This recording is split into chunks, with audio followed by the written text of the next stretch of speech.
Buenas tardes a todos. Yo tuve la suerte de que el último puesto de mi carrera fuera en la isla de Puerto Rico, donde tanto el clima como la idiosincrasia intentan evitar esfuerzos innecesarios. Y uno de ellos es, en actos de esta índole, con una cierta parte formal, si hubiera que repetir cada vez que uno de los oradores hace uso de la palabra, los reconocimientos a las autoridades y a las personas que le han precedido, pues sería interminable. Y entonces ellos tienen un sistema que a mí me parece envidiable y que pienso utilizar desde ahora, que dicen esto, me uno al saludo protocolar. No dice protocolario, dice protocolar, con lo cual yo lo admito porque ya los españoles hemos perdido hace tiempo el monopolio del idioma, y entonces yo me permitiría, con ese motivo, en primer lugar, yo agradezco muchísimo a los que me han precedido en el uso de la palabra, agradezco especialmente a la Casa de América, a la Fundación Consejo España-Estados Unidos, sin cuyo apoyo y patrocinio no hubiéramos podido hacer este seminario, y muy especialmente también a la Embajada de los Estados Unidos, aquí representada por su ministro consejero, porque con el intento de nombrar a don Bernardo de Gálvez como ciudadano honorífico, en realidad lo que están reconociendo es algo muy importante, que es que Gálvez era al mismo tiempo miembro de dos nacionalidades y de dos países, y es muy importante que en este momento se le considere un héroe a ambos lados del Atlántico. Por lo tanto, muchas gracias a todos. Recomiendo a los eminentes profesores que van a hacer uso de la palabra que se utilicen esa posibilidad de unirse al saludo protocolar y, por lo tanto, no tener necesariamente que extenderse en los agradecimientos. Yo querría, desde el punto de vista mío personal, y agradezco mucho las menciones que se han hecho de mi modesta tarea de reunir a un grupo de eminentes historiadores, agradecer realmente la generosidad y la amistad con la que todos ellos han respondido a mi llamada. Yo solo representaba en realidad pues, a la Casa América, en este caso, y a la Fundación Consejo, pero es un caso que yo tengo una cierta experiencia en temas de animación cultural y de organización de seminarios, y creo que quizá es la única vez que puedo decir que todas las personas que han sido citadas, que han sido convocadas para un seminario, desde el primero al último, todos han respondido que sí. Por lo tanto, de verdad, a los ponentes de este seminario os agradezco muchísimo, algunos desde fuera, desde Sevilla, desde Málaga, desde Barcelona, que nos hayamos reunido todos aquí para hablar de la figura de Gálvez. Aprovecho el agradecimiento también para disculparme por un tema que hasta cierto punto queda fuera de mi dominio, que es que, debido a cómo está planteado este seminario y como teníamos solo 2 jornadas completas, tenemos que privarnos del placer de oír a algunas de las personas que saben más y que son capaces de expresarlo de una forma más elocuente, y dejar sus intervenciones reducidas a 15 o 20 minutos. Yo comprendo que ese es un esfuerzo titánico, porque es que cualquiera de ellos podría estar hablando durante toda la sesión académica. Pero, de nuevo, muchas gracias por esa labor de autocontención. Y aunque yo no me atrevería a hablar de don Bernardo de Gálvez delante de algunos de los máximos conocedores, no solo de su figura, sino de sus tiempos, y creo que el hablar quizá podría merecer, si viviésemos en otros tiempos, alguna medalla o incluso un título nobiliario por la osadía y la audacia. pero sí querría mencionar 3 aspectos que a mí me impresionan en este personaje. Yo creo, y si no es así, agradecería muchísimo que me corrigieran, que la importancia de Gálvez estriba fundamentalmente en que era la persona adecuada en el lugar adecuado. No sé hasta qué punto su tío, don José, lo nombró ya sabiendo la labor que podía desarrollar en ese lugar que ya estaba descrito en la época tanto por los estrategas británicos como los americanos y los españoles como el punto crucial donde se iba a decidir la guerra, no arriba, en el norte, sino a base de intentar detener la navegación en el Mississippi y controlar el canal de las Bahamas y el seno mexicano. Eso se sabía antes de mandar a Gálvez, pero lo que no estoy seguro, y espero, y para eso he traído un lápiz para ir tomando notas, no sé hasta qué punto se hizo ese nombramiento ya con esa idea. Lo que sí creo que es cierto, y espero que no me equivoque en esto, es que Gálvez, en un momento en que la corte española se encontraba en una situación de un impasse y había un equilibrio difícil entre lo que estaba recomendando Aranda desde París, entre lo que pensaba Florida Blanca, entre lo que pensaban también el propio Navarro desde Cuba, en fin, había unos conflictos de intereses sobre quién tenía que dar el primer paso y es muy sencillo. Yo creo que Gálvez se echa la manta a la cabeza y empieza la guerra antes de que haya la declaración de guerra. Y yo creo que eso es muy importante porque es lo que supone la ruptura de ese impasse y cómo España ha tomado ya posiciones antes de que se produzca una declaración de guerra formal. Otro tema en el cual espero también tener el beneplácito, quizá consenso de los eminentes historiadores que me acompañan aquí, es que la figura de Gálvez es una figura muy moderna porque aparte de ser un gran soldado, y todos nos hemos quedado un poco con el estereotipo que mencionaba hace un momento el ministro consejero de la Embajada de Estados Unidos, con el yo solo, pero aparte de un militar audaz y de una persona atrevida, era un gran diplomático porque él tuvo una correspondencia con el gobernador de Pensácola y hasta con el general Campbell, hasta muy el final, hasta que ya se rompieron las hostilidades. E incluso cuando se habían roto, yo creo que algunos de las personas que son responsables de las guerras modernas debían leer la correspondencia que se estableció entre Gálvez y Campbell y también con el gobernador Pedro Chester, porque realmente ahí se está hablando de derechos humanos, se está hablando de intentar evitar víctimas civiles, y yo creo que realmente es un tema que dice mucho de lo que es la figura de Gálvez. Y ya me voy a parar aquí porque realmente no querría que tampoco con esta reunión pasáramos de lo que es el sitio de la historia y de la veracidad al lugar del mito. Yo creo que resulta peligroso a veces que un personaje histórico se haga tan famoso que ya empieza a ocupar un nivel un poco inestable en la línea divisoria entre la realidad y la ficción.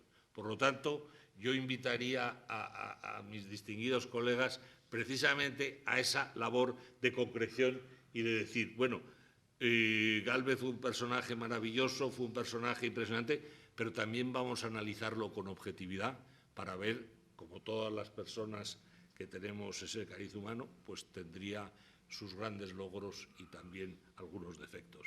Y con ello, perdón por haberme extendido, por haber sido un moderador un poco inmoderado, y voy a dar la palabra al profesor Luis Navarro García, con la idea de que no vamos a mencionar los extensísimos datos de su currículum, primero porque es de sobra conocido, tanto como profesor como por haber recibido una infinidad de premios, y lo que sí debo decir, Luis, es que yo tuve la dicha de estar presente en el premio que hace menos de un año te concedió la Fundación Banamex en México, y a mí, como español, supuso un motivo de orgullo ver una sala muchísimo más grande que esta, un auditorio inmenso en la Banamex, aplaudiendo a un historiador español.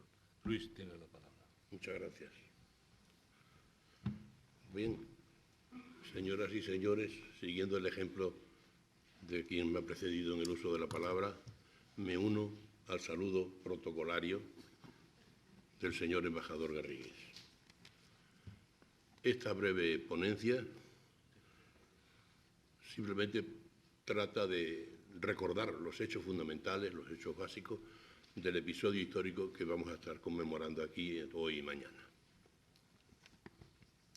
A mediados de la década de 1780, cuando los Gálvez estaban en su apogeo, apareció en México un pasquín satírico que decía: ¿quién manda en este mundo? José el primero, Matías el segundo y Bernardo el tercero.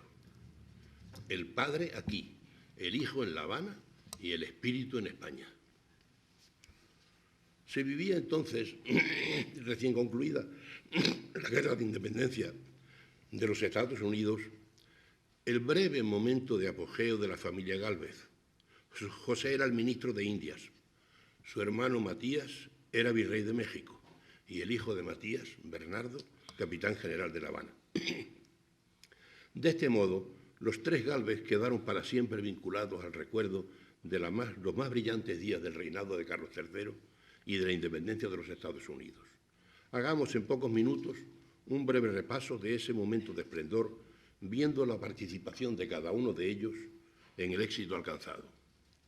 A José de Gálvez, llamado en 1776 a desempeñar el Ministerio de Indias, es decir, el gobierno de la España de ultramar, le correspondió hacer frente al suceso histórico que el año anterior había dado comienzo, la rebelión de las 13 colonias británicas en América contra su metrópoli, Inglaterra.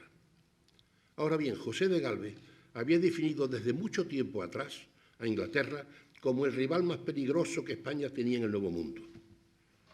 En su discurso y reflexiones de un vasallo sobre la decadencia de nuestras Indias españolas, redactado hacia 1760, como 15 años antes, había dedicado a Inglaterra los 12 primeros párrafos haciendo notar que hemos experimentado en todos tiempos que ni los vínculos de la paz y de la alianza, ni las seguridades de una exacta neutralidad han podido desviar a esta nación de invadir nuestros territorios y perturbar nuestro comercio.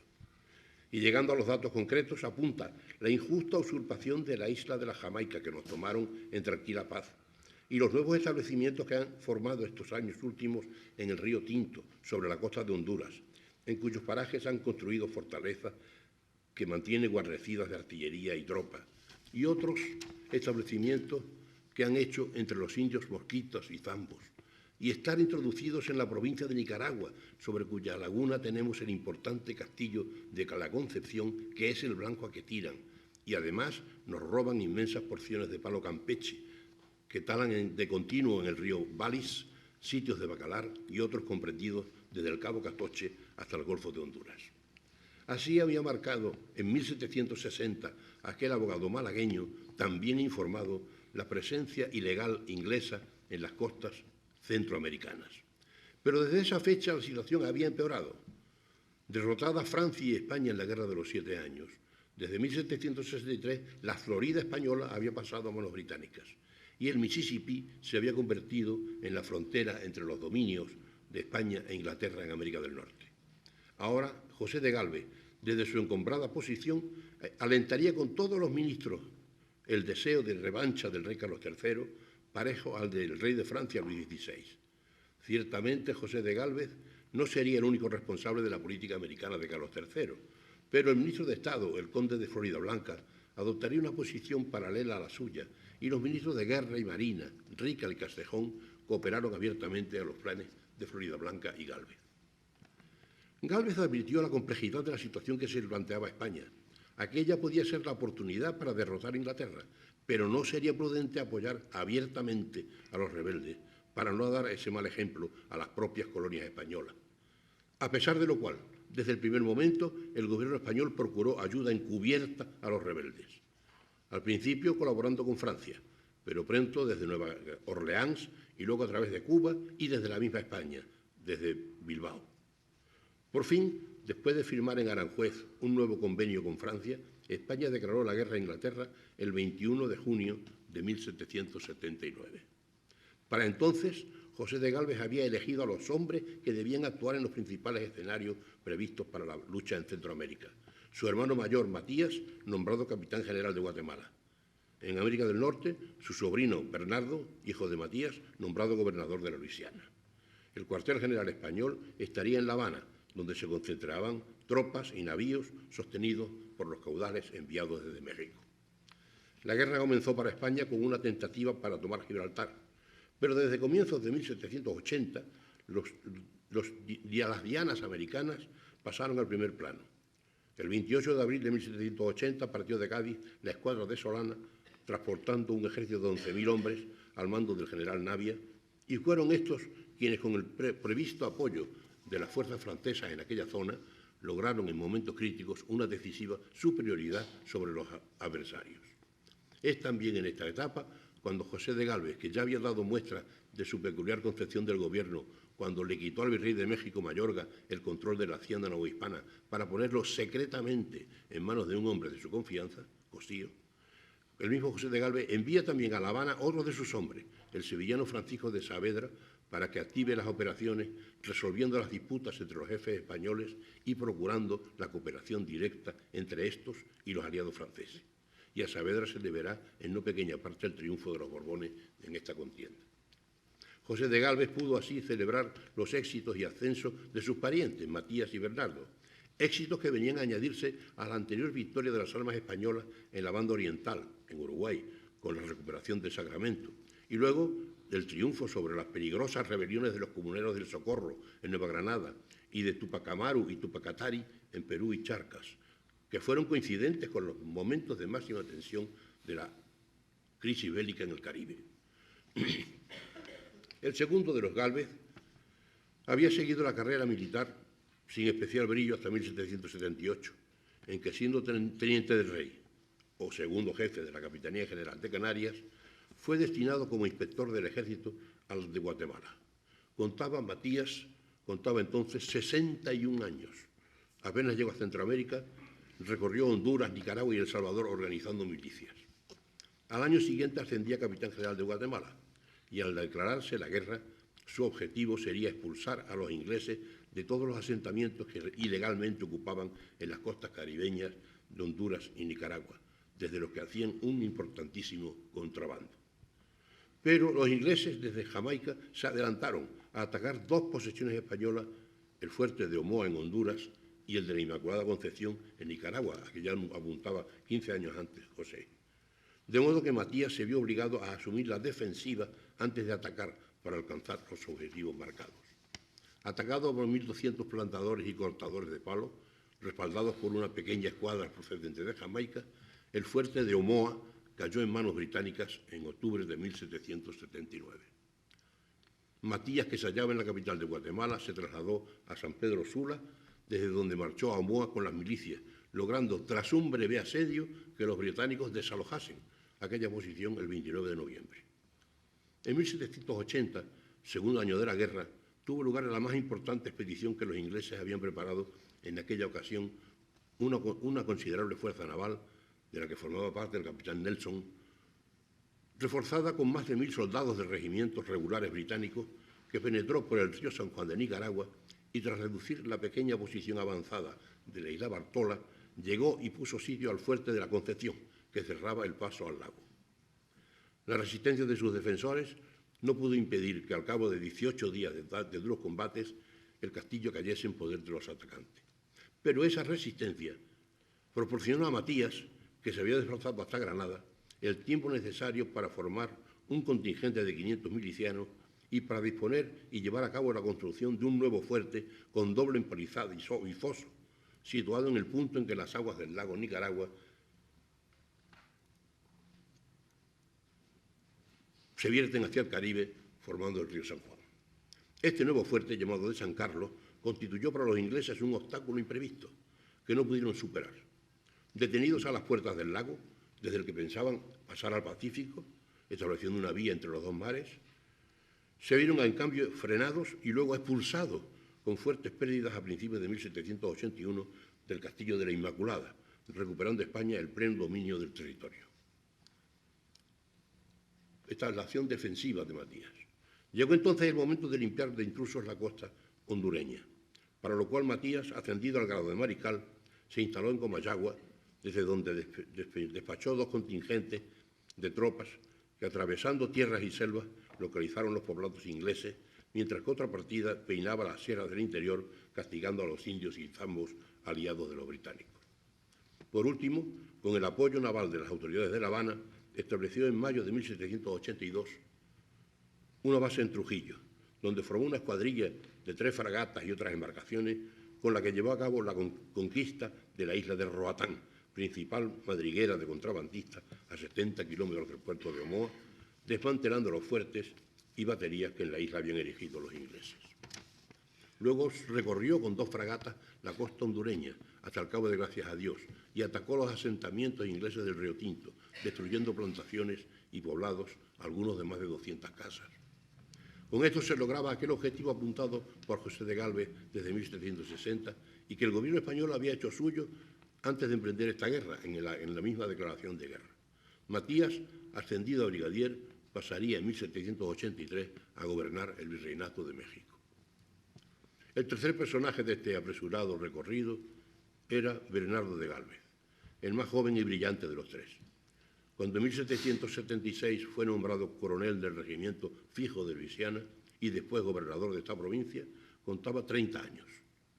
Pero ya había participado en 1762 en la guerra con Portugal, había mandado campañas contra los indios apaches en la frontera norte de México, donde fue herido, había sido herido de nuevo en el fracasado desembarco de Argel, y su tío José, ministro de Indias, con gran previsión, lo había situado en un puesto en el que esperaba se presentasen ocasiones de lucimiento y de conseguir ascensos.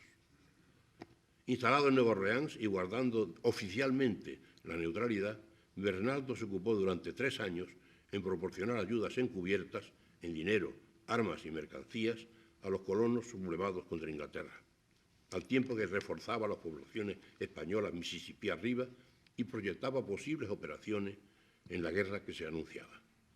Tan pronto como se inició la contienda, en septiembre de 1779, se apoderó de los establecimientos británicos más próximos, Manchac, Baton Rouge y Natchez, y a principios del año siguiente partió con 1.200 hombres a conquistar la Florida Occidental. Y a pesar de haber sufrido un terrible huracán, logró en marzo la rendición de Movila. Luego marchó a Cuba a pedir refuerzos antes de dar el paso siguiente. Ascendido a mariscal de campo, un huracán desbarató en octubre su primer intento de atacar Pensacola, principal posición británica fuertemente defendida en la costa del Golfo. Partiendo de nuevo de La Habana, con una pequeña flota y 1.300 hombres, el 9 de marzo de 1781 desembarcó en la isla de Santa Rosa, donde algo después se le reunieron las tropas de Nueva Orleans y Movira. El 18 de marzo consiguió entrar con su bergantín Galveston, yo solo, en la bahía de Pensacola, abriendo camino a los restantes buques que pronto se apoderaron de la bahía. Trasladó entonces Bernardo su campo al continente y en sucesivas operaciones, luchando en los bosques que rodeaban la plaza, con los indios aliados de los ingleses, contando con la cooperación de la escuadra de Solano y de algunos navíos franceses, fue aproximando sus posiciones al fuerte George, principal defensa del enemigo. Herido de nuevo en uno de los combates, comenzó el asedio de la fortaleza el 30 de marzo, y la explosión de un polvorín obligó a la guarnición británica de Pensacola, compuesta en gran medida por mercenarios alemanes, a capitular el 10 de mayo. En la siguiente etapa de la guerra, Saavedra, el comisionado regio enviado por José de Gálvez, logró en pocas horas recaudar en La Habana el $500,000 de pesos que necesitaba la escuadra francesa del conde de Grasse para poder operar, gracias a lo cual se obtuvo el 18 de octubre de 1781 la rendición del último ejército inglés en Yorktown, episodio final de la independencia norteamericana.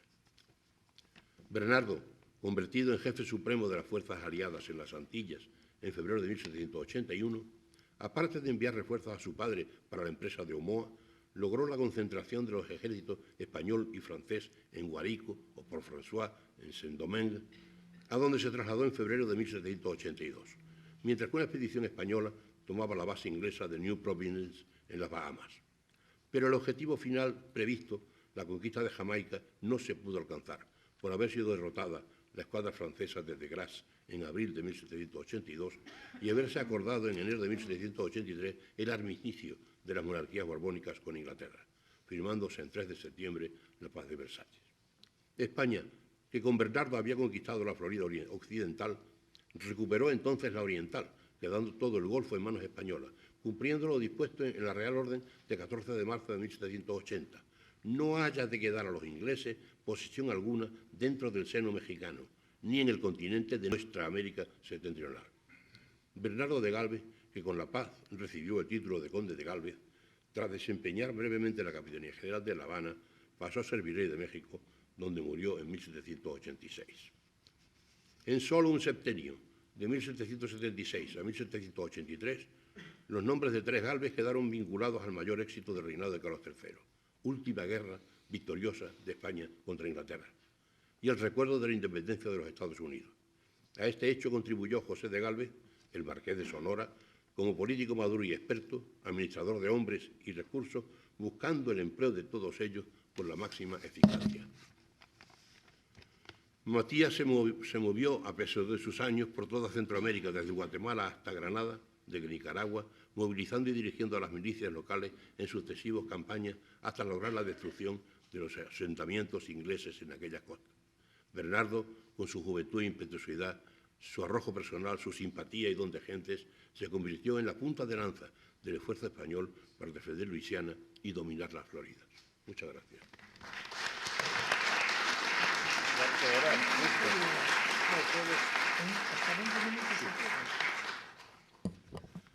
Muchas gracias al profesor Luis Navarro García, porque ha sabido combinar sus profundos conocimientos con una perfección en el uso del tiempo que casi diría militar. Yo he prometido no describir los méritos de los ponentes. Sí debería decir de José Antonio Escudero que tengo especial interés en escuchar su ponencia, porque un libro que ha sido publicado en México, pero que ya se ha comentado mucho en España, hablaba antes de la mitología y de la realidad y tal, y todos los que somos aficionados a la historia, pues habíamos pensado que la obra fundamental que podía describir lo que pudo ser la América española y no llegó a ser, estaba recogido en el famoso memorial atribuido a Aranda. Y el profesor Escudero, tras una investigación muy exhaustiva y realmente también con un sistema estratégico de comprobar los documentos y analizarlos y validarlos o denegarlos, creo que puede demostrar lo contrario. Tiene la palabra el profesor Escudero.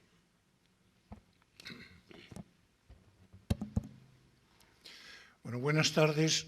Muchas gracias a los organizadores de este seminario y de manera especial al embajador Garrigues, a quien yo debo la grata oportunidad de estar aquí con ustedes esta tarde y hablar, según se me ha dicho, un máximo de 20 minutos, que yo procuraré no agotar. Soy menos ordenado que mi colega y vengo aquí con unos papelitos a modo de chuletas y voy a intentar desarrollar en este tiempo lo que pudiera ser mi ponencia. Vamos a ver, mi ponencia tiene que ver con lo siguiente. La independencia de Estados Unidos se realiza o se consigue a través de un tratado de septiembre de 1783, cuyo tratado es gestionado por el embajador en París, que es el conde de Aranda, embajador años atrás. Entonces, Aranda actúa con una gran pasión en defensa de los intereses de las colonias emergentes y, por consiguiente, en detrimento de Inglaterra. Y en ese sentido, desde una perspectiva de las relaciones de Aranda con el mundo de Estados Unidos, pues hasta aquí sería una historia buena. Pero luego, una vez que se firma el tratado, al cabo del tiempo, Aranda habría escrito un memorial famosísimo en todos los libros de historia de América, de historia del derecho indiano, de historia constitucional. Está este memorial en el cual Aranda de alguna manera entona el mea culpa. Ahora veremos algún detalle del texto.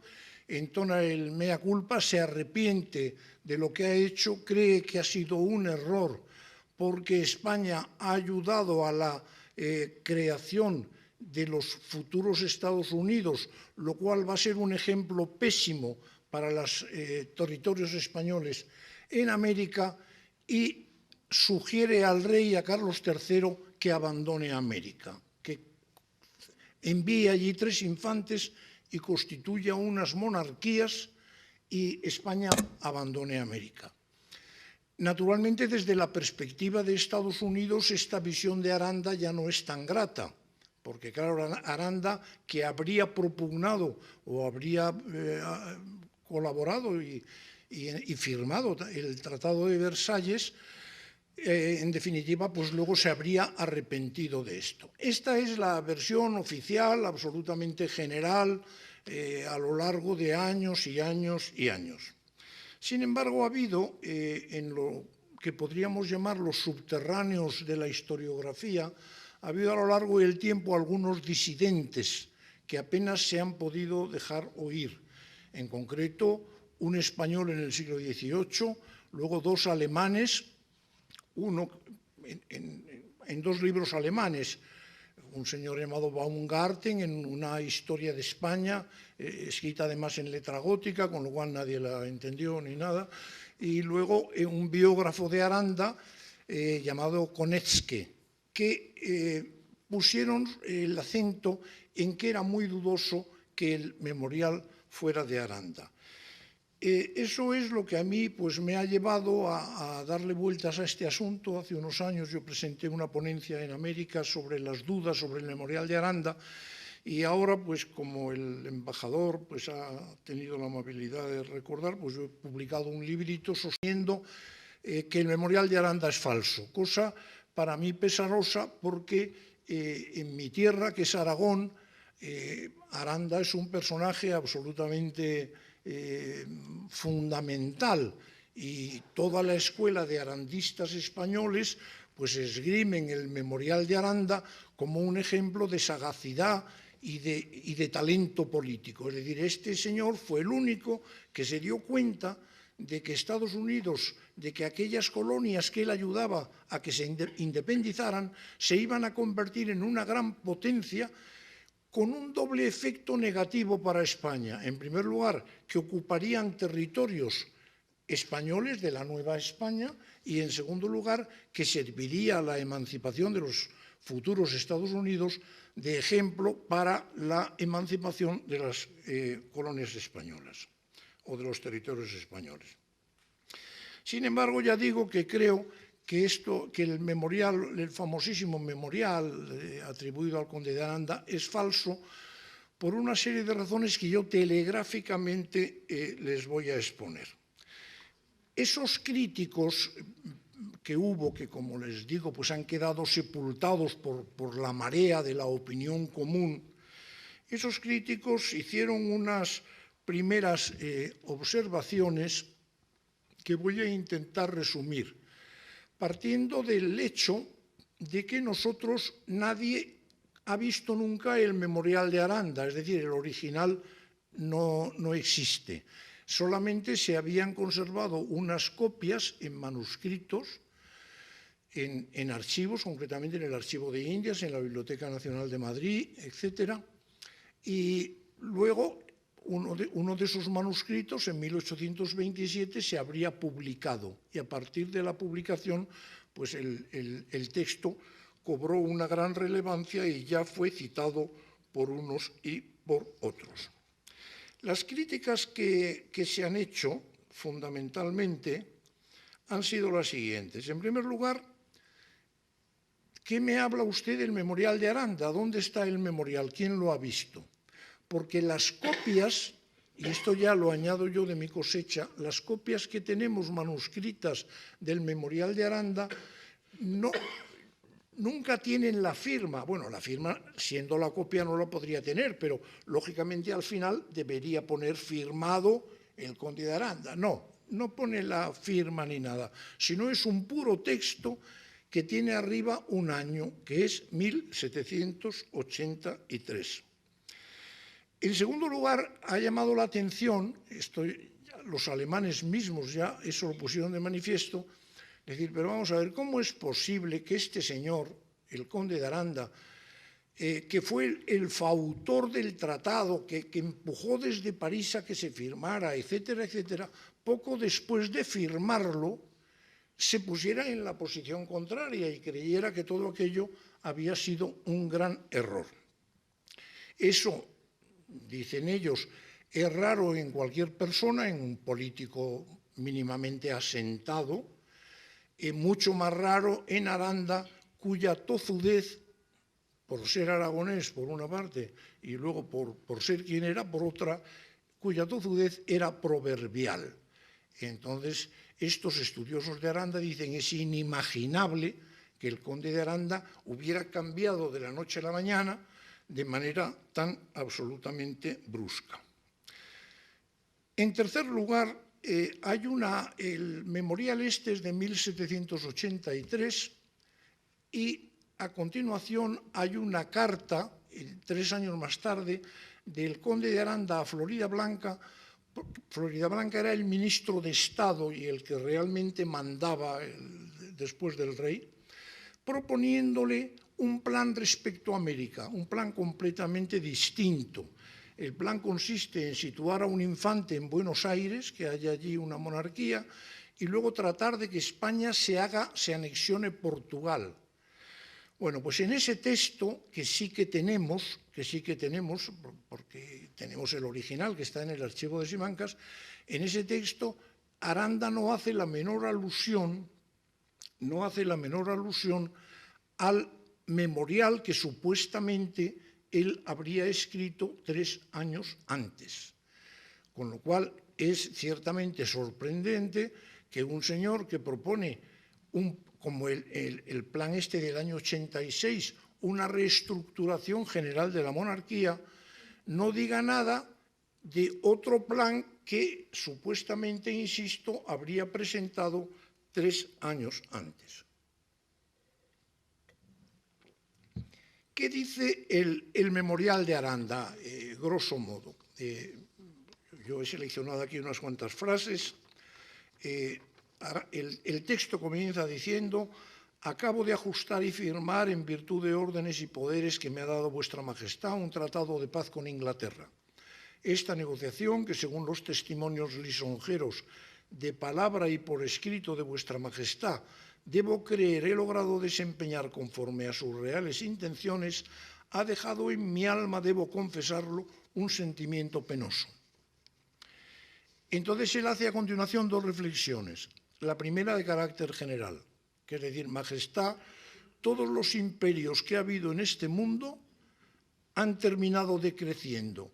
El imperio español ha llegado geográficamente a lo máximo que puede llegar, por consiguiente en el futuro solo nos aguarda que esto vaya a menos y que esto al final se termine. Desapareció el imperio persa, desapareció el imperio romano, por consiguiente desaparecerá el imperio español. Segundo, hemos propiciado la independencia de las colonias inglesas en América del Norte. Se refiere a Estados Unidos y dice: esta república federal nació pigmea y ha necesitado del apoyo y fuerzas de 2 estados tan poderosos como España y Francia para conseguir la independencia. Llegará un día en que crezca y se torne gigante y a un coloso temible en aquellas regiones. Entonces olvidará los beneficios que ha recibido de las 2 potencias y solo pensará en su engrandecimiento. El primer paso de esta potencia, cuando haya logrado engrandecimiento, será apoderarse de las Floridas a fin de dominar el Golfo de México. Es decir, Aranda habla de cosas que luego efectivamente sucedieron. Solución a este problema. Debe vuestra majestad deshacerse de todas sus posesiones en el continente de ambas Américas, conservando solo las islas de Cuba y Puerto Rico, y deben constituir 3 infantes en América, uno como rey de México, otro como rey del Perú y otro como rey de Costa Firme. Luego, por otra parte, comenta que el comercio hay que entregarlo a Francia, el comercio de productos manufacturados, y el memorial termina diciendo: poco hace todavía que he llegado de París, recuerden esta frase que es importante, poco hace todavía que he llegado de París, con objeto de disfrutar la licencia que logré para asuntos personales. Si así lo desea vuestra majestad, regresaré a mi embajada diciendo que he despachado ya mis negocios. Es decir, Aranda propone un plan y él se ofrece a ejecutarlo y se ofrece a regresar. Porque en el momento que se firmó el Tratado de Versalles, Aranda pidió permiso a Carlos III, él llevaba 10 años en París sin volver por España, pidió permiso para volver a España a arreglar las cosas familiares. Al final se le dio ese permiso y Aranda vino a España. Y en concreto, nosotros conservamos perfectamente la correspondencia de Aranda con Florida Blanca, perfectamente, con unas guías de todos los días, todas las cartas y las respuestas de Florida Blanca. Absolutamente nunca se habla de este memorial que será, digamos, pues el memorial, el texto que se hará famoso. Segunda observación, ya les he dicho que en 1786 Aranda presenta a Florida Blanca un plan de reorganización de la monarquía. Bueno, aquí sí que ya un poco se roza el absurdo, porque claro, evidentemente, si yo he propuesto en el año 83 un arreglo de toda la monarquía española con 3 monarquías con infantes, ¿cómo yo puedo 3 años más tarde proponer un arreglo de la monarquía con la anexión de Portugal, la cesión de Chile a Buenos Aires, es decir, una cosa completamente distinta, sin hacer la menor referencia al plan que hice antes? Y tenemos también la respuesta de Florida Blanca. En la respuesta de Florida Blanca, esa propuesta del 86 la toma un poco a broma y no hace tampoco la menor referencia a nada del 83. O sea que no es que no tengamos el original, sino es que absolutamente nadie hace referencia en vida de Aranda al famosísimo memorial de Aranda. En tercer lugar, para cualquiera que conozca bien estos son, no sé cuánto tiempo me queda. 5 minutos. Estos son, digamos, observaciones un poco más superficiales, pero el estilo del memorial es un memorial academicista y muy correcto. Aranda era una persona que escribía con muchas imágenes, aragonesismos, una mezcla también de, a veces, si me permiten, de tacos y de cosas tal. Ese no es el lenguaje de Aranda. Y también, de manera accidental, hay que recordar que las 6 copias que se han encontrado del memorial del conde de Aranda no se han encontrado nunca entre los papeles de Aranda, que están en determinados sitios, sino sueltas en unos sitios o en otros. Yo a todos esos argumentos, que acabo de mencionar, que algunos incoados por otros autores y sobre los que yo mismo pues, me he pronunciado, he añadido el que me atrevo a calificar de argumento cronológico, el argumento cronológico. Y el argumento cronológico es el siguiente. Nosotros sabemos que el memorial dice poco hace que he llegado de París, es decir, el memorial está escrito en Madrid, Y todas las copias del memorial y el que se publicó, el texto que se publicó, arriba pone 1783. Nadie se había preocupado, que yo sepa, en cotejar estos dos datos, el hecho de que el memorial evidentemente está escrito en Madrid, pero el que lleva como año 1783, porque es que da la casualidad de que en septiembre fue cuando se firmó el Tratado de Versalles.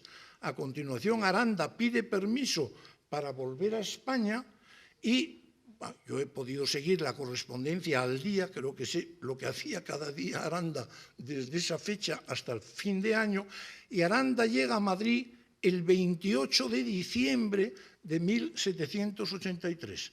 28, cosa absolutamente segura, eso es absolutamente indiscutible. 28 de diciembre de 1783. Le ha alcanzado un correo en Jadraque diciéndole que ha muerto su mujer, con lo cual Aranda llega el 28 de diciembre enfermo, porque ha tenido unos problemas médicos en el viaje, y se encuentra a su mujer muerta y al parecer sin enterrar. Para que el memorial de Aranda sea válido, sea auténtico, tiene que haber sido escrito después del día 28, porque el memorial está escrito en Madrid, según él mismo confiesa, y no más tarde del 31, porque más tarde del 31 ya no estamos en 1783, sino en 1784, y el memorial pone 1783.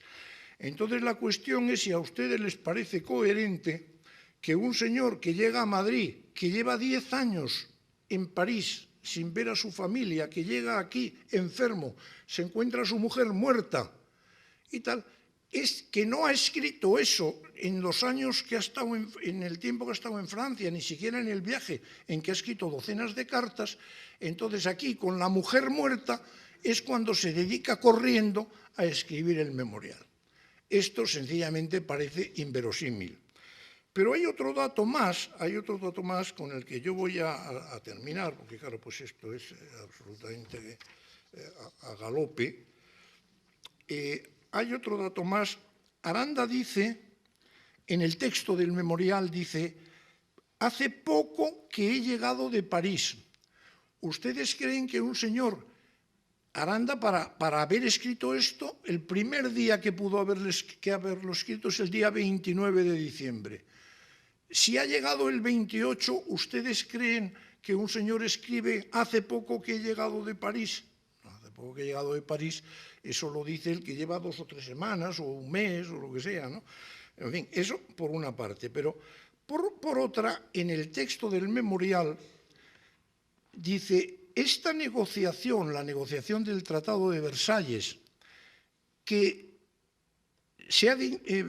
esta negociación que, según los testimonios lisonjeros de palabra y por escrito de vuestra majestad, es decir, que en el texto Arandas hace referencia a que el rey le había felicitado de palabra y por escrito. Evidentemente le había felicitado por escrito, porque nada más firmarse el tratado, Carlos III le envió una carta calurosísima dándole la enhorabuena. Pero Aranda dice también que le ha felicitado de palabra. Evidentemente no pudo haberle llamado por teléfono. Si le ha felicitado de palabra, es que cuando el memorial se escribe, Aranda ha sido ya recibido por Carlos III. Ha sido ya recibido por Carlos III. Y en esa primera entrevista en que Aranda recibe a Carlos III, a la cual hace referencia el memorial, puesto que dice que le ha felicitado de palabra, en esa primera entrevista, ¿qué Aranda fue a esa entrevista? ¿El Aranda entusiasta del tratado o el Aranda ya decepcionado? No sé si me explico. ¿El Aranda entusiasta o el Aranda decepcionado? Cualquiera de las dos posibilidades es absurda. Si fue el Aranda decepcionado del tratado, lo lógico sería que se lo hubiera comentado al rey, con lo cual no tiene sentido que él refiera que el rey le felicitó Y además el propio memorial dice que le confiesa un sentimiento penoso, como diciendo, yo se lo confieso a usted por primera vez, ¿no? Entonces, claro, esto es absolutamente absurdo, que Aranda hubiera llegado, todo esto en 3 días, con la mujer de cuerpo presente, hubiera ido a ver al rey, el rey le diera las grandes felicitaciones y a continuación Aranda, en horas, se arrepintiera de todo y entonces escribiera un memorial diciendo que se habían equivocado. Como comprenderán, eso no es de recibo. Y en segundo lugar, si no fue el Aranda contento, sino fue el Aranda decepcionado, tiene todavía menos sentido, porque si fue el Aranda decepcionado, ya lo que le dice el memorial ya se lo habría dicho él al rey de palabra. En resumen, y termino, que la lectura atenta del famosísimo texto, que como les digo a ustedes está reproducido en miles de libros, la lectura atenta del texto da a entender que lo que allí se dice es inconciliable con que el autor de aquello sea una persona que pasó 3 días en Madrid del 28 al 31 de diciembre de 1783. Y colorín colorado, es cuando se acaba.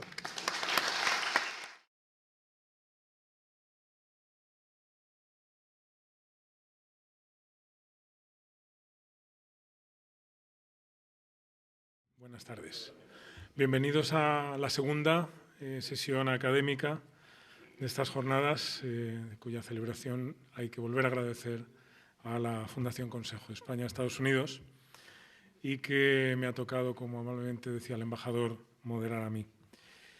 Es realmente un placer estar aquí y un honor porque uno cuando asiste a estos actos en los que se escucha hablar a gente que tanto sabe y también lo cuenta, acaba uno pensando que el pasado resulta impredecible. Acabamos de verlo con el profesor Escudero y con el memorial de Aranda, que todo lo que sabemos pues de repente cambia, ¿no?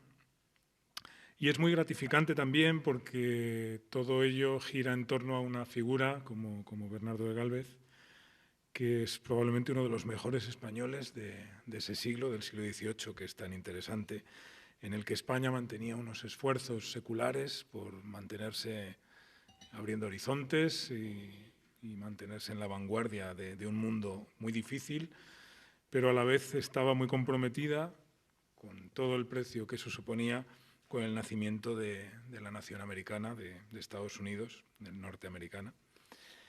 Y por tanto esa memoria que hacemos alrededor de Gálvez es también una memoria muy actual, lo cual pues resulta doblemente gratificante. Para ello, para celebrar este pasado común, pues tenemos en esta sesión a 2 ponentes, al primero de los cuales voy a pasar a presentar. Es el profesor, el catedrático Manuel Moreno Alonso, catedrático de Historia Contemporánea de la Universidad de Sevilla, miembro de la International Napoleonic Society, que se ha interesado siempre por las crisis del antiguo régimen. Es un especialista en Francisco Saavedra, del que nos va a hablar también, y de hecho está escribiendo una biografía sobre él. Ha editado el diario de la batalla de Bailén y también ha publicado Memorias de un ministro ilustrado. Sin más, le voy a pasar la palabra. Supuesta mi adhesión al saludo protocolar, pues me corresponde hablar de la acción decisiva de Francisco Saavedra en la expedición de Pensacola. Francisco Saavedra, personaje probablemente desconocido para muchos de ustedes, es el gran amigo de Bernardo de Gálvez y de su esposa, Felicitas Maxen, la hija de Monsieur Gilbert Antoine de Saint-Maxen, protegido de don José de Gálvez, ministro de Indias, quien le encargó particularmente llevar a cabo una acción altamente confidencial en la empresa precisamente de la independencia de los Estados Unidos que estamos recordando, enviándolo desde Madrid como comisario regio para desempeñar esta labor, un cargo sin precedentes para este tipo de acciones. Don Francisco de Saavedra y Sangroniz es un personaje extraordinariamente importante, a pesar del desconocimiento para el gran público, en la España de Carlos IV, de Fernando VII, en la España de la Guerra de la Independencia, en tiempo de Carlos IV, sin embargo, fue ministro de Hacienda y de Estado, actuando como primer ministro, y en la Guerra de la Independencia fue presidente de la Junta Suprema de Sevilla, ministro de Hacienda de la Junta Central y miembro de la primera regencia, que convocó finalmente las Cortes en Cádiz. En todos estos aspectos, su acción, siempre discreta, fue verdaderamente trascendental. Solo diré, a efecto introductorio, que él fue el artífice de la victoria de Bailén el 19 de julio de 1808. Como presidente de la Junta Suprema de Sevilla, él fue quien organizó el ejército de la Junta y quien nombró a Castaños como general en jefe.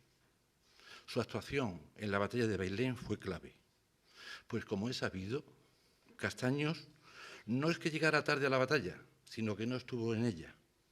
Hizo acto de presencia en el campo de batalla cuando ésta ya había terminado. Igualmente, en lo que respecta a Francisco Saavedra, su acción fue fundamental en la defensa de Cádiz en el tiempo de las Cortes, como miembro de la regencia, junto con el propio general Castaños y el almirante Escaño. Y como miembro de la Junta Central y de la regencia, él fue finalmente la autoridad de la España patriótica que más se interesó por los asuntos de América. De todas las personalidades que tuvieron responsabilidades en la dirección de la guerra contra Napoleón, él fue probablemente la única que no sufrió el desgaste que por unas razones u otras devoró a los demás en el orden político o militar. Su prestigio llegó a tal grado que fue incluso propuesto para ser diputado después de ser regente en las Cortes de Cádiz. La vida de Saavedra, desde su nacimiento en Sevilla en 1746 hasta su muerte también en Sevilla en 1819, es verdaderamente una novela apasionante, con vivencias de todo tipo, de orden intelectual, político y militar. Pude comprobarlo cuando hace años le dediqué un libro con el título de Memorias de un ministro ilustrado, que en la actualidad quiero convertir en una biografía más amplia y completa, por tratarse de un personaje que ofrece claves fundamentales para entender la España no solo de Carlos IV y de Fernando VII y de la Guerra de la Independencia, sino también la de Carlos III. De joven, en tiempo de Carlos III, el personaje aclara numerosos aspectos que permanecen ignorados o mal conocidos, como es el caso precisamente de sus relaciones con los Gálvez, con don Bernardo, de quien fue posiblemente su mejor amigo, de don José, el todopoderoso ministro de Indias, de su mujer, la condesa, y de su hija Adelaida, del coronel Antonio de Gálvez, de don Matías, presidente de Guatemala, como ha recordado el profesor Navarro, de Miguel Gálvez, miembro del Consejo de Guerra, y hasta de don Lucas Gálvez, gobernador de Campeche, que fue asesinado en un crimen pasional en Yucatán. Por sus contactos al máximo nivel con los Gálvez, con Floridablanca, con la corte y con las autoridades francesas, no puede extrañarnos que fuera elegido comisario regio para la intervención de España en los Estados Unidos, para lo cual debió tenerse en cuenta su discreción, sus cualidades diplomáticas, su sagacidad y su competencia. En 1822, cuando había muerto hacía 3 años, José María Blanco White, siempre tan crítico, hizo del personaje un retrato muy revelador en sus famosas Letters from Spain, que tanto éxito alcanzó en Inglaterra. De este retrato, en su carta 10ª, solo diré 2 cosas. Que era un hombre, dice Blanco, de gran sagacidad cultural, aguzada por la lectura y observación de la vida real. También dice que siendo primer ministro en 1798-1799, ministro de Estado, palabras textuales, el rey se lo pasaba en grande con las dotes de conversador y su inagotable reserva de buenas anécdotas. con lo cual se pasaba el tiempo y nada se hacía en las reuniones con el rey.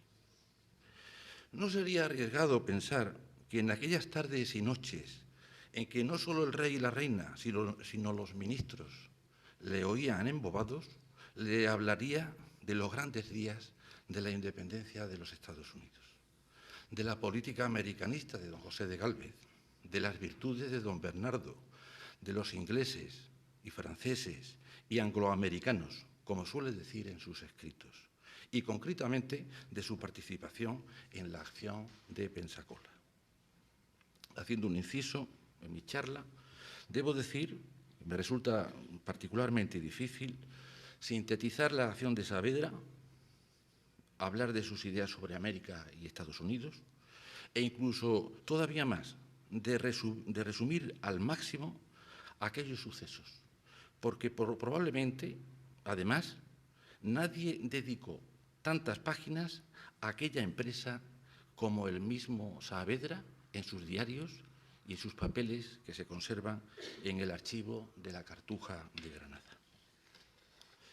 Centrando la cuestión en el nombramiento de Saavedra como comisario regio para la intervención en territorio norteamericano, diré que todo se debió a su relación con el clan de los Gálvez y particularmente con Bernardo, con quien intimó a partir de 1776. Las simpatías fueron mutuas cuando ambos hicieron conjuntamente un viaje a Madrid por orden de O'Reilly. El lunes santo, cuenta de Saavedra en uno de sus papeles, 10 de abril de 1776, marché en compañía de don Bernardo de Gálvez, capitán del regimiento de Sevilla, con quien, sin habernos casi tratado, tenía yo una gran simpatía, la cual, como suele suceder, hallé que era recíproca. Íbamos a caballo y tuve una marcha muy divertida porque me contó varios pasajes de su vida que era una verdadera novela. Fin de cita. Hablando del comienzo de esta amistad, dirá Saavedra que formamos entonces una íntima amistad que fue en algún modo el fundamento de mi suerte ulterior. Herido don Bernardo en una pierna, como ha dicho el profesor Navarro, en la expedición de Argel, lo acompañó en su convalescencia en el puerto de Santa María, cuando compuso el propio Bernardo una tonadilla de la expedición de Argel. Dice, era hombre de mucha habilidad para todo y de gusto muy especial en la música. A finales de enero de 1777 volvió a encontrar a Bernardo en Sevilla, cuando iba de paso para Madrid. Entonces le dio la noticia de que acababa de morir el ministro de Marina e Indias, Fray don Julián de Arriaga, y que su ministerio se había dividido. El de Indias se le había conferido a su tío José, el de Estado a Florida Blanca.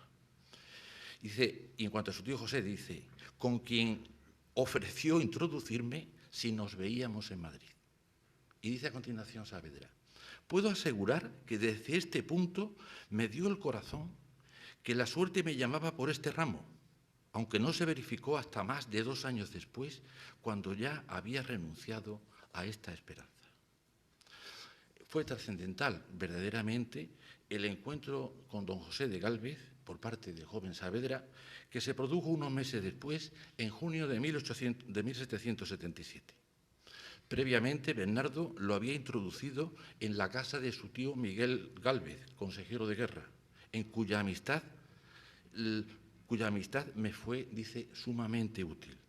Un año después, en 1778, Saavedra precisará que fue el 27 o 28 de julio de 1778 cuando Miguel de Gálvez me dijo que su hermano don José había hablado con el rey acerca de él. Por fin se produce la entrevista decisiva con el todopoderoso José de Gálvez, ministro de Indias, que tuvo lugar en la granja de San Ildefonso el 20 de agosto de 1778. Dice, me esperaba con impaciencia y me recibió con los brazos abiertos. Le dijo que se hallaba engolfado, estas palabras no solamente las empleaba Aranda, sino también Gálvez, se hallaba engolfado en uno de los negocios más arduos que había ocurrido en mucho tiempo y que contaba conmigo para que le ayudara en la ardua empresa que tenía sobre mí. Y esta ardua empresa era ni más ni menos que la redacción del Decreto de Libre Comercio para los puertos de América, que fue él el que redactó. Inmediatamente, después de esto, la atención la acaparó la guerra de Inglaterra, o mejor dicho, la guerra de Inglaterra con los Estados Unidos, la guerra de la independencia norteamericana. Y dice Saavedra, el espíritu de la guerra se había comunicado a manera de un fuego eléctrico a todas las partes del globo.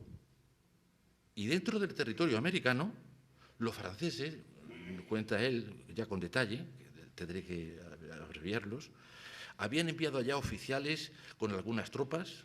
El almirante Conde d'Estaing hizo excursiones en las costas con la escuadra de éxito muy vario. Dice, pero habla del genio del gran Washington, que neutralizaba los esfuerzos ingleses, etcétera, etcétera. Y aquí, esto es una cosa de un interés enorme, al que ha aludido de alguna manera también el profesor Escudero.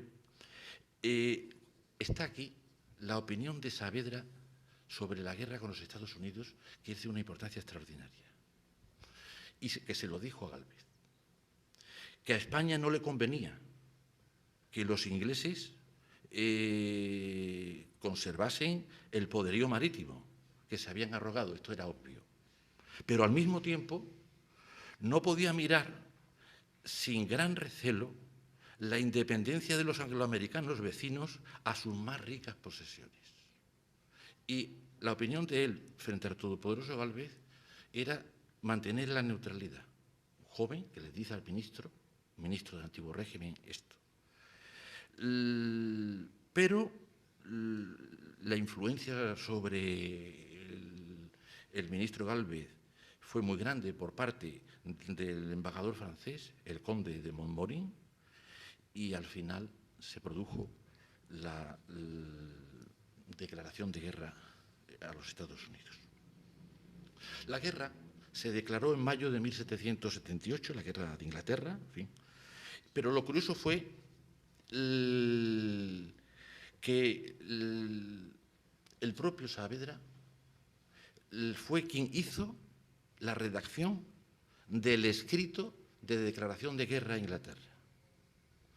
El 20 de mayo después se comunicó a los jefes de Indias la declaración de guerra contra Gran Bretaña y el 21 de mayo se promulgó en España a través de pregoneros, dice él, solemnemente. A partir de ese momento, el joven Saavedra estará al tanto del plan de operaciones que debería adoptar la escuadra al principio de 12 navíos con 5 o 6 mil hombres que cayeron de improviso después sobre Jamaica, que se hallaba desprevenida.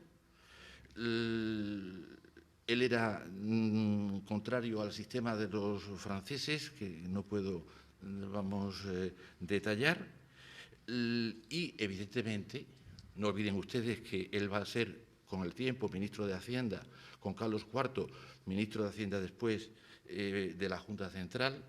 Él es el que aconseja en punto a financiación de la guerra, que es tema capital. Y ante el problema de cómo obtener recursos para una guerra tan importante como es la guerra en la independencia de los Estados Unidos,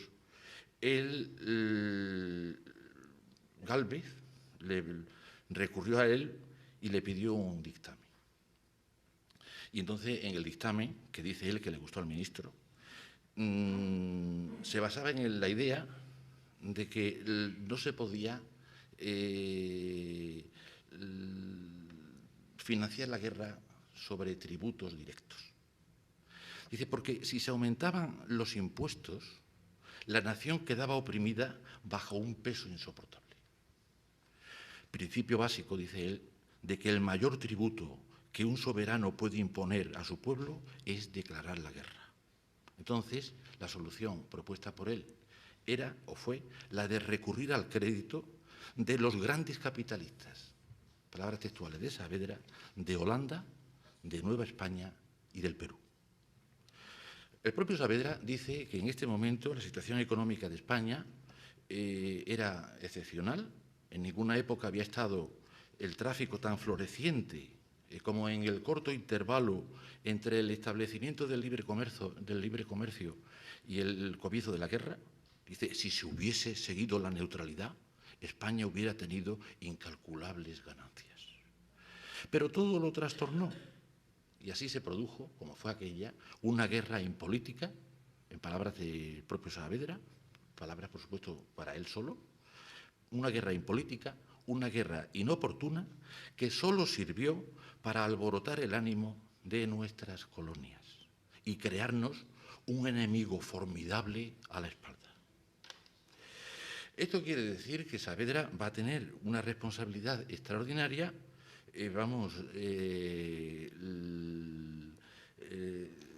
sin que no sea conocido en el exterior, dentro de cómo fue la guerra esta tan importante con los estados de ayuda a la independencia americana. Y él está al tanto de los asuntos mercantiles, de la situación de las plazas desde Veracruz al Orinoco, con las expediciones de mar y de tierra que habían de ir a América, con la preparación de una flota en Cádiz para La Habana en el mes de abril de 1780. En esos momentos empiezan a llegar noticias de cómo estaban las cosas, en donde él naturalmente tiene que dar su opinión. No puedo entrar en detalles. Las noticias de que el gobernador de Luisiana, su amigo Bernardo, se había apoderado de varios puestos que los ingleses tenían en el Mississippi, entre ellos Baton Rouge, que estaba fortificado y guarnecido,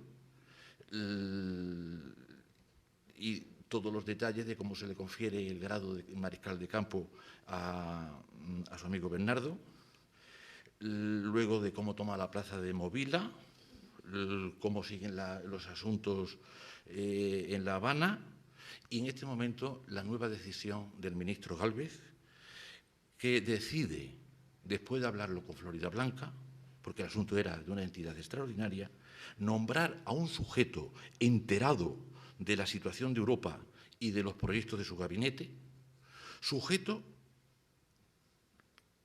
estas son las palabras que corren entre Floridablanca y Gálvez, que no estuviese ligado con mando o empleo, que asistiese a las juntas militares, que manifestase de viva voz los pensamientos de la corte, de viva voz, que reuniese los ánimos de los jefes, que tratase con los generales de las nacionalidades, Francia y de España, que dispusiese las remesas de caudales y que acudiese libremente donde lo exigiera la necesidad y el bien de la causa pública. Y evidentemente el sujeto nombrado para esta misión tan difícil, tan especial, no podía ser otro que Saavedra. Sus ideas, las ideas y lo convenido por el conde de Gálvez, por don José de Gálvez, le fueron comunicadas a Saavedra oficialmente el 22 de junio de 1780. Y dice Saavedra, dice, al oírlo me saltó el ánimo con aquella especie de inspiración que suele ser el preludio de la fortuna, y al punto me ofreció su ejecución si se me consideraba a propósito para desempeñarlo. Y el mismo día, el 22 de junio de 1780, el rey le dio autorización al proyecto a los dos ministros, Floridablanca y Gálvez. Inmediatamente se le dieron las órdenes, con la presteza que exigía la urgencia y gravedad de la comisión, dice Saavedra. Se le dan unas órdenes que debían de ir a la Junta de Generales de La Habana, otra a la Tesorería de Indias, para que le franquearan bajo mi firma cuantos caudales se pidiesen, y de palabra se le instruyó sobre los principales objetos que debía promover. Que se ejecutase la expedición contra Pensacola para expulsar totalmente a los ingleses. Que se remitiese sin dilación a España todos los caudales posibles bajo fuerte escolta. Que se socorriese al presidente de Guatemala para arrojar a los ingleses. Que nuestras fuerzas de mar y tierra, unidas a las francesas, emprendiesen la conquista de Jamaica. Inmediatamente se pone en marcha hacia América, saliendo de Aranjuez, la noche del 25 de junio de 1780, en completo secreto sobre la naturaleza de su misión para toda la gente del entorno de la comisión, acompañado solo de su criado Ignacio Gacho. Se dirigen a Galicia a través del Bierzo, Cebreros, Betanzos, La Coruña,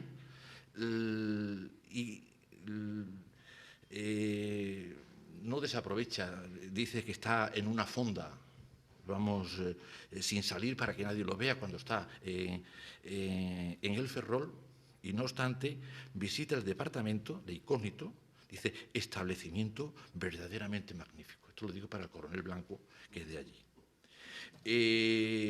Bueno, luego el viaje desde el Ferrol a Canarias, luego a Cumaná, a tierra firme, con todo tipo de detalles, cómo era el barco, que se aprontó para viajar a América exclusivamente él solo con su criado, y cómo fue al final descubierto por los ingleses, vamos, el barco donde iba, y nada menos que fue descubierto por una fragata La Palas de 40 cañones y con 200 hombres de tripulación. Y fue hecho prisionero de los ingleses en la fragata del capitán Thomas Spry. Dice, hijo de un almirante que en la guerra del 45 luchó en la India de Oriente y que les trató con una gran generosidad. Cuenta, en fin, muchos detalles de esto. Cuando fueron conducidos a Kingstown, y como allí en la capital de Jamaica se encontraron con otros prisioneros españoles, uno de ellos el gobernador del castillo de San Juan de Nicaragua. Cómo fueron presentados, no obstante, digamos, al gobernador Dalling de la isla,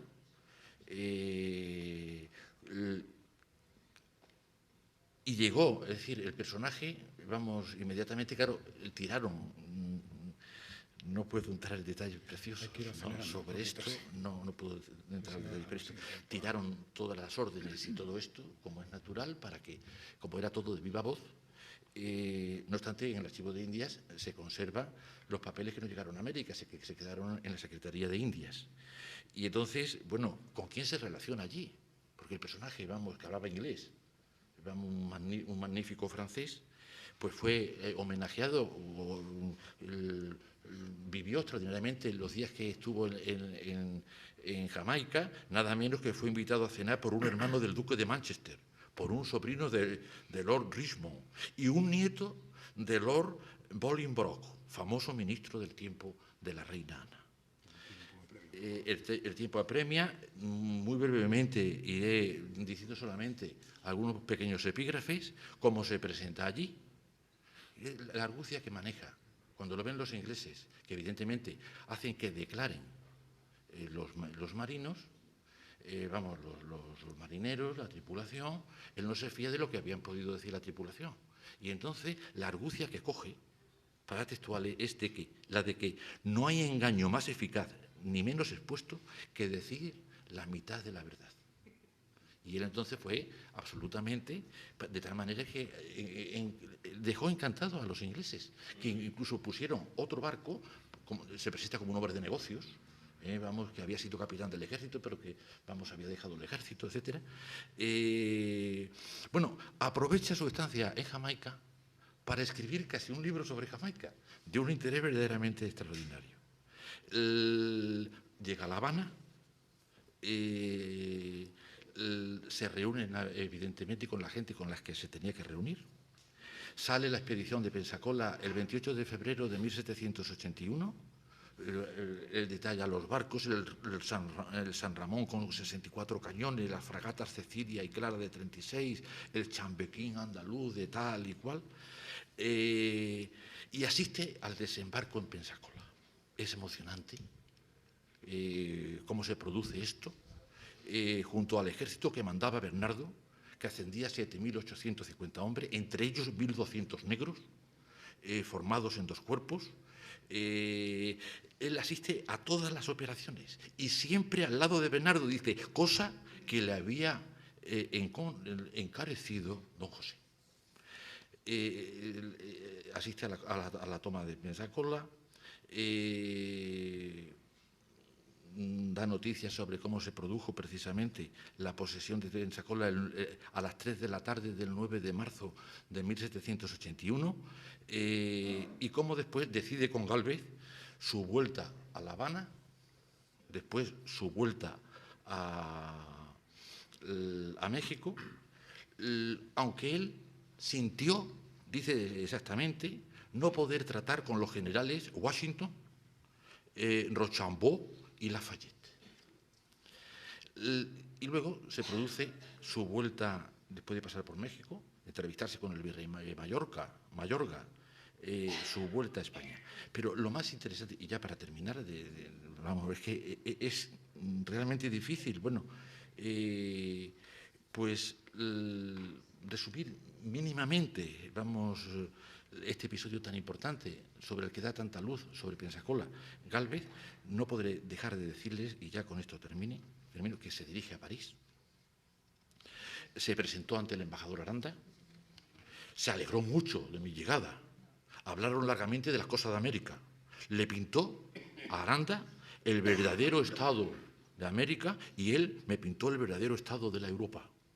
Y desde París escribía a Gálvez y a Florida Blanca.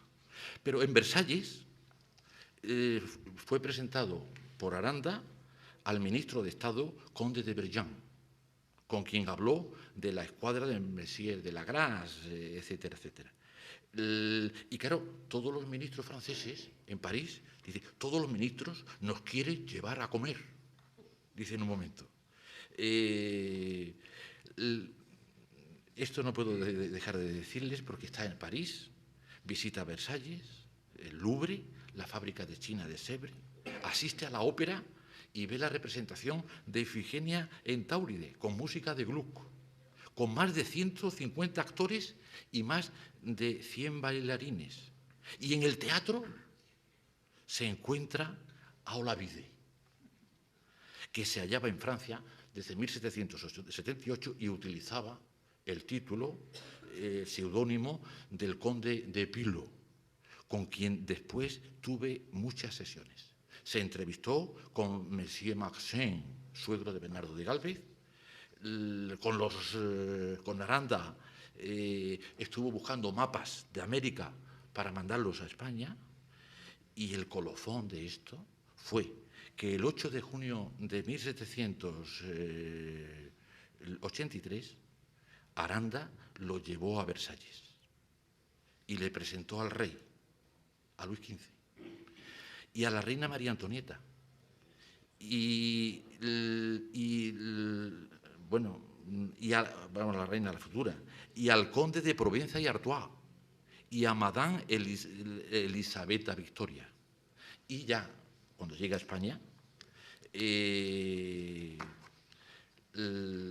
recibido en España por Carlos III, que le cuenta todas sus batallitas. Muchas gracias.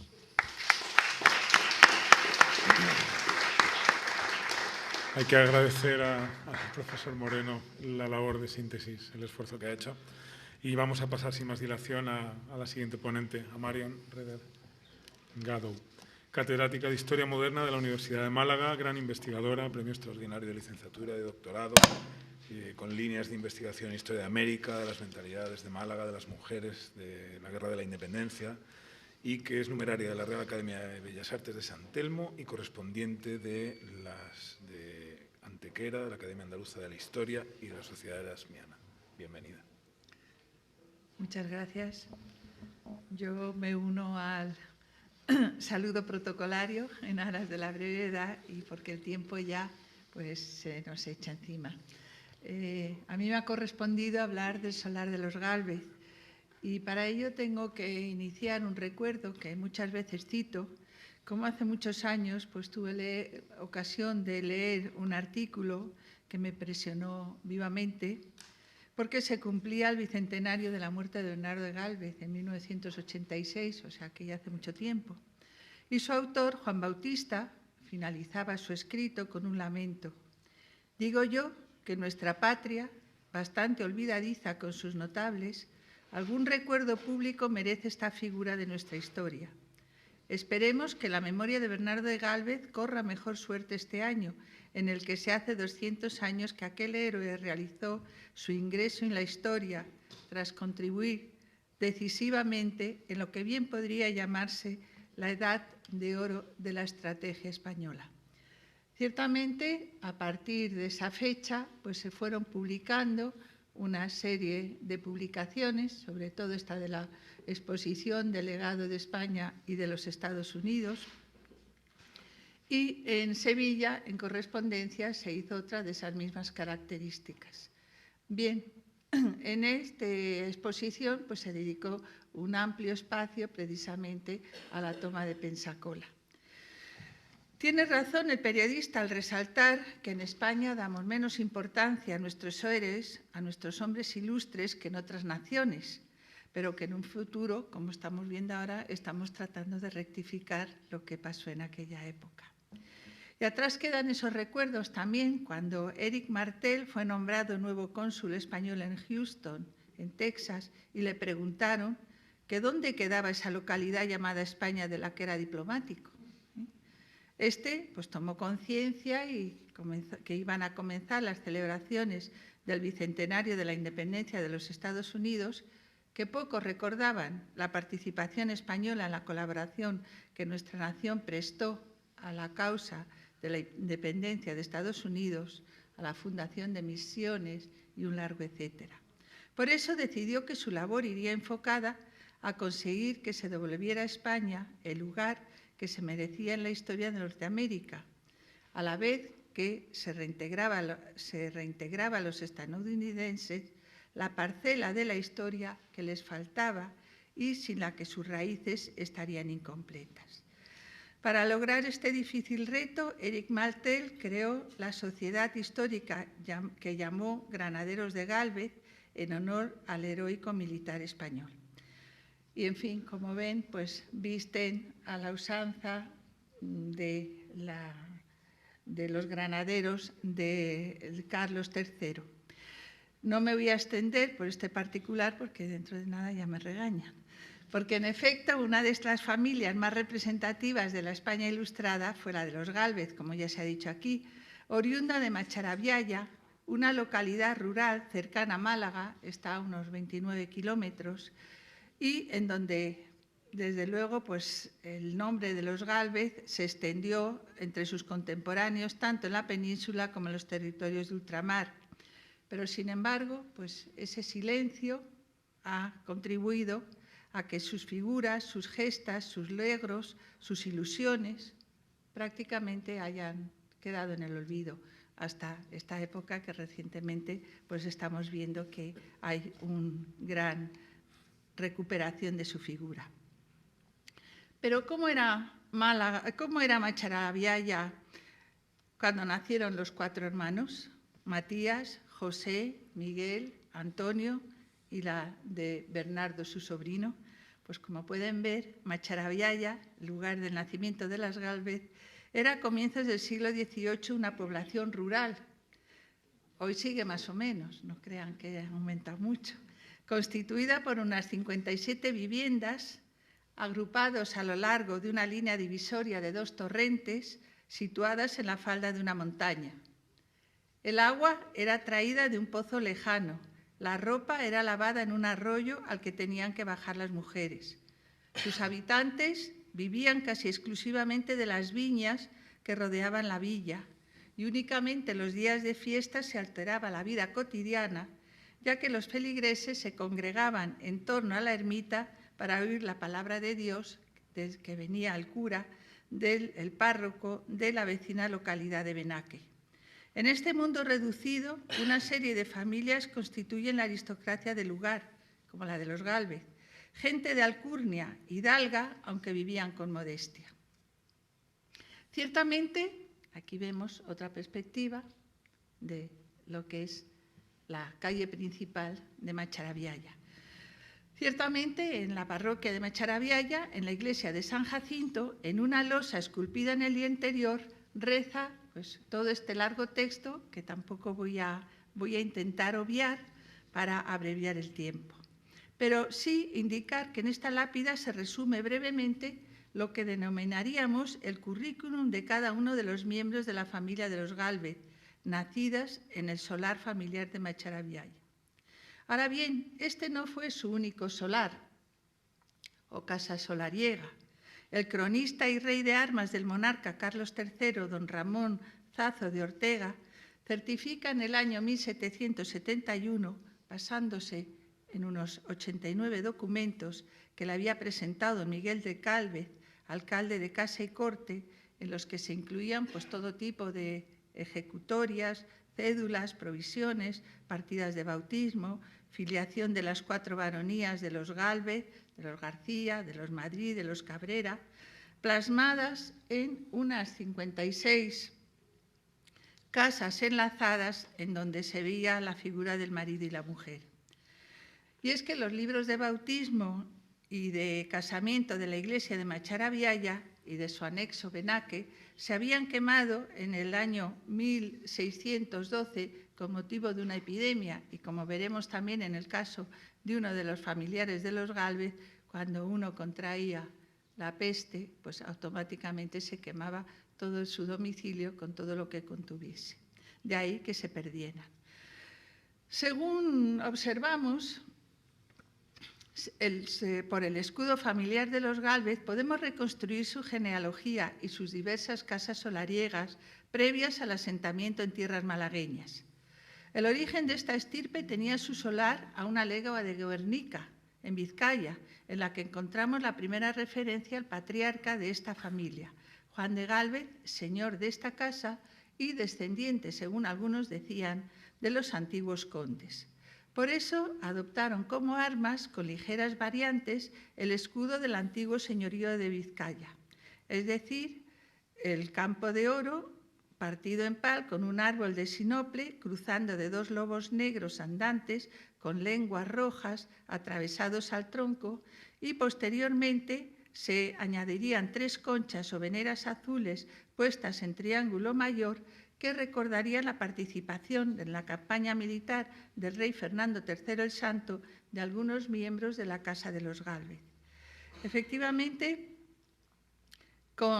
en la batalla de Clavijos, donde se participaron estos miembros y donde se pudieron pues, colocar esas veneras en su escudo. Posteriormente, con motivo, eso sí, de la campaña militar de Fernando III el Santo, ya en 1240, otros miembros de los Gálvez se enrolaron y participaron en el asalto del castillo y villa de Santaella. En el ataque a la fortaleza se distinguieron varios de los Gálvez, unos porque lograron escalar el muro y otros por ser los primeros en entrar por un postigo. Y de ahí que esta rama se dividiera y a partir de ese momento unos fueron los Gálvez y otros los Gálvez del postigo.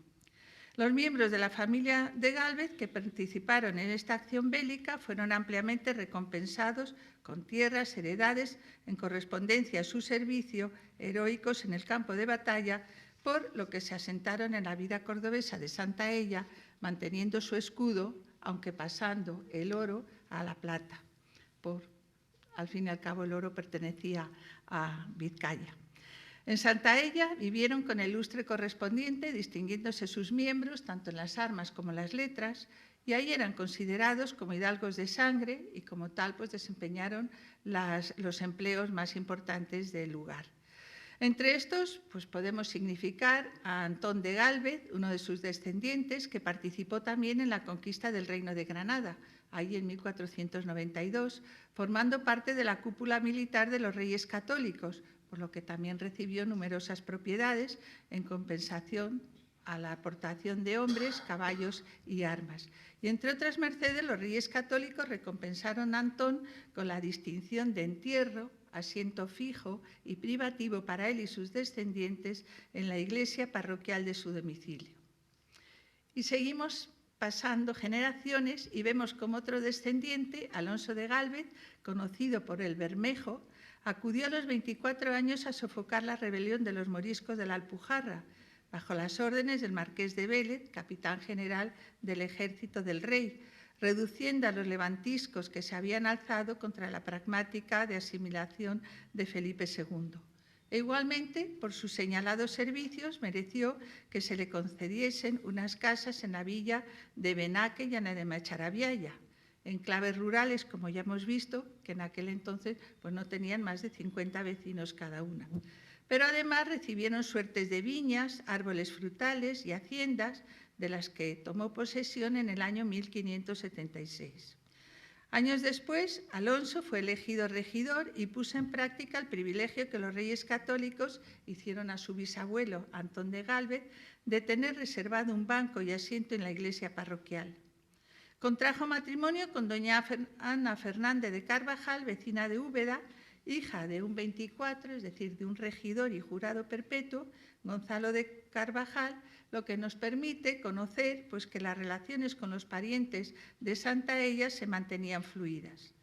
Fruto de este matrimonio fue su hijo Diego, que aunque nacido en Santaella, fija ya su domicilio en Macharabiaya, siendo elegido alcalde en 1612. Este fue el que murió a causa de la peste y con él pues, todas las escrituras, las ejecutorias, escrituras y otros documentos acreditativos de su linaje. Casó con su prima doña María de Gálvez y tuvo por su primogénito a su hijo Miguel, que se matrimonió con doña Ana de Rueda y Carvajal, descendiente de los conquistadores de Vélez, con lo cual pues, vemos como prosaga, bueno, esto es lo que veíamos de la llegada a Santaella, la presencia contra los moriscos y de nuevo el escudo. Su hijo, el hijo de Miguel, Francisco, contrajo nupcias con doña Elena García de Carvajal, bautizada en Benaque, por lo que se incorpora a la baronía de los García. Y aquí vemos cómo va aumentando, se va incrementando el escudo familiar. En el cuartel inferior aparece en campo azul una torre de plata de 5 almenas, puestas sobre 3 gradas, con una puerta de 2 hojas abierta una, y sobre las almenas una estrella del mismo metal, más 2 leones siniestros de plata. Estos atributos fueron concedidos a un antepasado por la conquista de Madrid. El hijo de este matrimonio, Antonio de Gálvez, ya es el que nos interesa, fue bautizado en Macharabiaya en marzo de 1691, contrayendo años más tarde su enlace matrimonial con doña Ana de Madrid, Cabrera y Gallardo, por lo que en su escudo aparece la línea varonil del linaje Madrid y Cabrera. Es decir, en el primero, en la parte superior, una banda roja en campo azul, en el segundo una cruz vana colorada con cabezas volteadas en campo de plata, en el tercero un león de púrpura con boca abierta y lengua sacada en campo de plata y un castillo de su color en campo de oro. Y por lo que respecta a la baronía de los Cabrera, pues 2 cabras negras gritadas de oro en campo de plata. Este mismo escudo será el que adoptará luego Bernardo de Gálvez, solo que incrementará pues, no solo los cuarteles procedentes de los que consigue por vía materna, sino también los que obtiene por méritos propios en su escudo, en campo de plata, con el bergantín Galveston a la vela y una figura humana sobre la toldilla, y en el gallardete el mote de Yo Solo, concedido por la Real Cédula de 1781. Por tanto, el escudo de Bernardo tiene 6 cuarteles colocados en el centro del emblema de los Gálvez. Y es que los escudos de armas pues, eran muy importantes porque podían usarlos en los sellos, anillos, reposteros, tapices, casas, portadas, etc. y era pues, considerado como un signo de honor. Bien, del matrimonio Antonio de Gálvez y doña Ana de Madrid Cabrera y Jurado nacieron Matías, José, Miguel y Antonio. Y a pesar de su procedencia hidalga, llevaban una vida dedicada al cultivo del cereal, de las viñas, del olivo, al mantenimiento de rebaños, de ovejas y cabras. Y un suceso pues, que en parte perjudicó a la familia fue la muerte del cabeza de familia.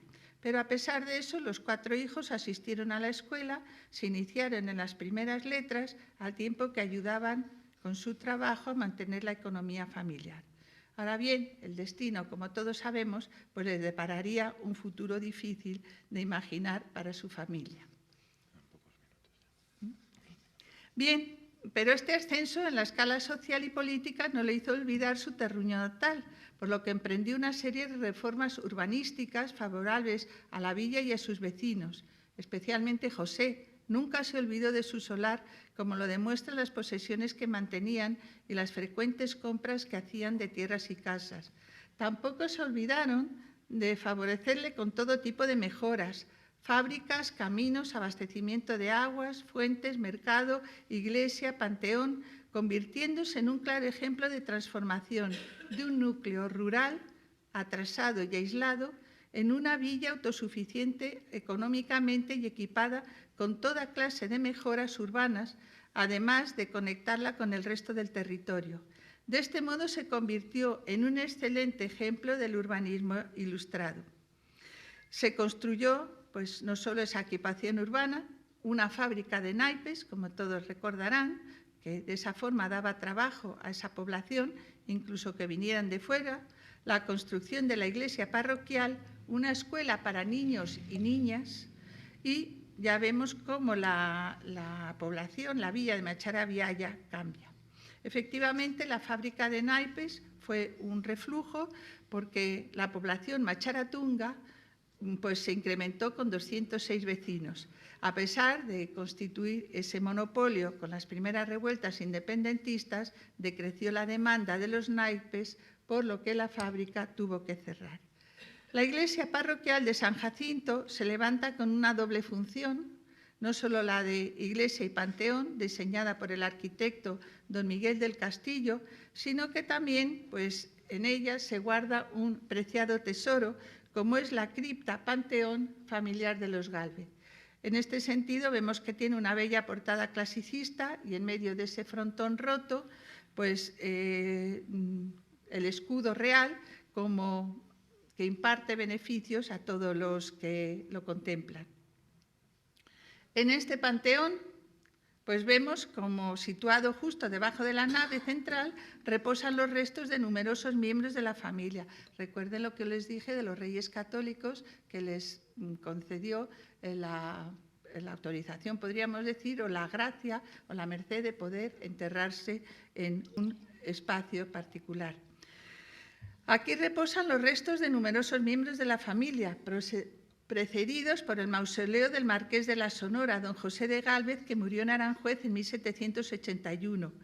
Este consta, como ven, de un basamento cúbico, en la urna en forma trapezoidal, con el escudo de la familia en su frente y la corona real.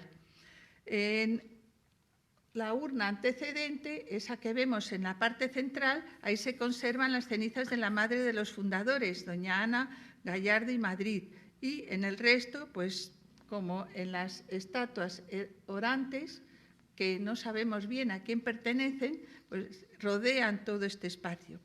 Muy cerca se encuentra el sepulcro de Miguel, que viajó a Rusia comisionado para conocer la política expansionista de Catalina la Grande en América y que en el camino de regreso enfermó gravemente. La muerte le sorprende en 1792 en la ciudad alemana de Gotha, pero sus restos fueron trasladados, por expreso deseo suyo, al panteón familiar de Macharabiaya. Pues Macharabiaya actualmente ha logrado fundar un museo en donde con cierta, podríamos decir, pues humildad, donde se recogen piezas que han pertenecido o que se recuerda a los Gálvez. Cada 4 de julio se celebra precisamente la efemérides de la independencia americana. Igualmente, pues, se celebra por parte de la Asociación de Granaderos y Damas de Gálvez pues, una recreación histórica, el hermanamiento con las ciudades de Pensacola y de Movila y, por último, en este año, la estatua de Bernardo de Gálvez, obra de Jaime Pimentel, que a su vez también tiene 2 obras en la Movila, el Platero y el Cenachero de Málaga, pues presiden la plaza central. Igualmente fomentan el conocimiento de los ilustres miembros por la corporación municipal y por todos los habitantes de la villa que se implican, y de ahí que aquellos que nos sentimos en la obligación de dar a conocer la vida y obra de estos ilustres malagueños, pues también tratemos de divulgarlo. Muchas gracias.